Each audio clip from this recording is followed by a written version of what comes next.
pacho ye share nua baby wa ha. Me nua ba mpacho wudin. Pacho m Elizabeth Brenya. Ah, Elizabeth Brenya. Oba pa. Mesro Nyansapo edwumadie e na wo so yin. Me pacho ene me bisa obe a no wa trem ase no wa trem me breko a yebusa abe no. Me pacho empanifo ebu bebi se opre fa ahenkyehye a obi anson wo. Pacho asechire ne sen. Asechire ne se tumi a enya wodia. Na wo pese wo hye wo ho kyenkyerenkyen se ye wodia. Na me nso minim se tumi ne nya wodia. Ye ne ye wo nim se enya wodia. No obi ani ho a obedi wachi am wafa se tumi ne. Mo piao a wachire be yase. Yo, ye da so wo Kumasi race course edwakese yi mu. Ye ne abrantie kama bi e de ahia. Ofa mpacho wudin de sen. Your friend me Prince Owusu. Eh, ya Wusu. Yo, we de mese no. Mpacho edi adwuma na wudi ni dwakese yi mu race course ha. Me ne bema misiesie ma ho e wa ha se e fa mo rehyehyɛ any makeup eno ne ade ameye. Hey, we de ne mabo afọ mese mu ye wi a ahaya amaka. Me da se. Me pacho Nyansapo edwumadie e na ye wo so yin. Ene me bu be na no wa kyerɛ mase na wa kyerɛ me breko a obetimi abusa abe no.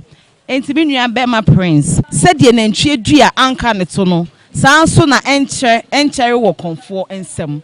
Pacho sa be na se kyerɛ ne sen. Na se kyerɛ ye tiawa. Se me kyerɛ wase am wate ase yi a because abo a wo ye nantwie wono ode ne ho kwa ya kye ne twa na nya konfo a ekuta na wo guhyire. Enti enya de bedi ne nsa emu nansa na ase na nan kra. Efi se sa na minimu fa ho. Yo mate. Me pacho na brebe na obetimi abusa ebe no. Akoye se wo ne obi pre bibi ho. So ate ase. Na sa de kro no enya wo dia. But ye se de ode na ade no wo de benkum na ye dey. Ejie. Enne ebusa be ne se ne abo na ntwie ne dua anche wono to no sa na comfort so no enche wono nsem. Yo me nua be ma Prince eja wusu me da ase. Mummy enko ne ni mpanifo enko hia ne enko gye emmani mu nkyeremu ebi ana Ebebuo ayete ye ni mu bi ho a yanka ne ye ebi ko ana me ohene ni na meti bi mu enti mummy enko ne enko gye nkyeremu efiri mpanifo ho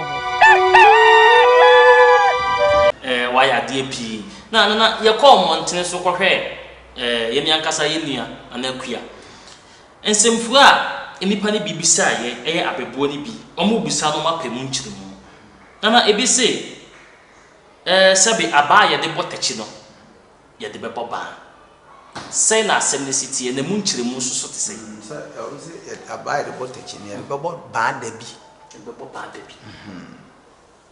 de ko ye ne se oba bi e na one ni kunu techi eti akura na techi ne ye bomofo yo na hukum na mu a na wa ho no obey dia bedwa se oba no ba edwa no afefa ban no mpna eno o kire no ba bi o wono e ne bofo yiri de me de no so u de bibia na me nti eda se bra na o ba bra no pa na o ba u de pe aba prowe bi kra na bra ti o mo tijare anopa one ni kunu tachi ne tija ho akowure mu aba ntija ho a ono hasuo abono awafo na wo mutija no no na oba no se ne mpana na ba ejare no mpama na chi na oba iko fa mefe me abe o mu awom e de aye enkwai a emu no wo ye no akomo abi abegugya no na wisie na be ma no ka se na de wo si fitem be ma zunim hwe na wo ne nsami no asisi gya ho no fitem na wisie ba na eba afi de wote na ni ba bi ente ne kwachi na ba no dia ba be hwi ne kwachi po chikra owo ne nan wo na ewu oba no di sum ba fie se wo no okunu e wo obi abebo ni kuna ba ono ko de mbae obi abebo ni kuna ba ehwe mu aye hu ni papro na esie no na ba be ware oba no